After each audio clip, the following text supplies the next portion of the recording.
بڑے بڑے کاروباری لوگ روڈ پر آ گئے، کہتے کسی نے کچھ کر دیا. میں نے کہا کسی نے کچھ نہیں کیا، تیرے زنا اور تیری بدکاریوں نے کیا.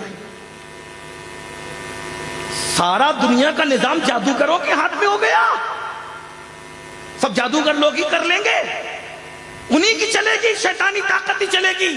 قرآن کہتا ہے تمہاری الٹی گنتی کا سبب، تمہاری مصیبتوں کا سبب، وما اصابکم من مصیبت فبما کسبت ایدیکم، کہ تم پر جو بھی مصیبت آتی وہ تمہارے عمل کی وجہ سے.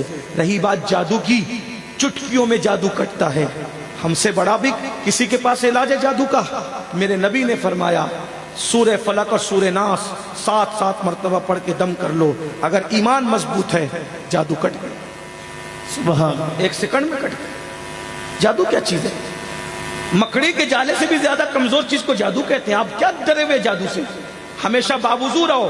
اللہ کے رسول فرماتے جو باوضو رہے گا اللہ کے قلعے میں محفوظ رہے گا. جب اللہ کے قلعے میں محفوظ ہو کسی کا جادو تم پہ اثر ہی نہیں کرے گا.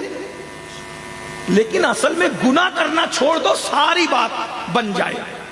ایک ایسا ہوا نا بابا فرید سرکار، ایک عورت آئی کہا سرکار میری بیٹی کا نکاح شادی ہے، پیسے نہیں ہیں.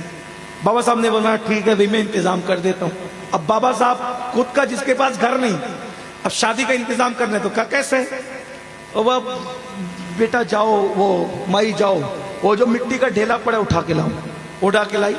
بابا صاحب بھی پھر بابا صاحب زور سے پڑھا بسم اللہ الرحمن الرحیم الحمدللہ رب العالمین، پوری سورہ فاتحہ پڑھی. بولا مٹھی بند کر، دم کیا اور گھر جا کے کھول. گھر جا کے کھولا تو وہ سونا ہوگا. سبحان اللہ. اب آدمی لالچی، انسان لالچی. اب شادی کی تیاری کرنے کی بجائے وہ مٹی جمع کر رہی ہے پورے گھر میں، اور رات بھر سورہ فاتحہ پڑھتی رہی، دم کرتی رہی، پڑھتی رہی، دم کرتی رہی، پڑھتی رہی، دم کرتی رہی. لیکن وہ مٹی سونا ہوئی ہی نہیں. صبح کو آئی کہا سرکار یہ کیا ظلم ہے، آپ پڑھتے تو سونا، ہم پڑھے تو کچھ نہیں. فرمایا بیٹا قرآن تو وہی ہے نا، لیکن فرید جیسی زبان بھی تو لانا. سبحان اللہ. جس کو ٹائیفائڈ ہو جائے اس کو شہد کیسا لگتا ہے؟ کیسا لگتا ہے؟ کڑوا. تو شہد کا کوئی قصور ہے؟ شہد تو میٹھا ہی تھا، لیکن کڑوا کیوں لگا؟ کیونکہ تجھے بیماری ہے، جسم کی بیماری ہے تو شہد کڑوا لگتا ہے، اور جب تیری روح بیمار ہے تو تجھے نیکیاں کڑوی لگتی ہے.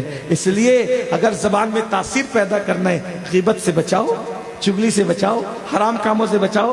پھر سورہ فاتحہ پڑھ کے دیکھو سورہ فاتحہ کا مزہ کیا ہے. اللہ تعالی ہم سب کو توفیق عطا فرمائے.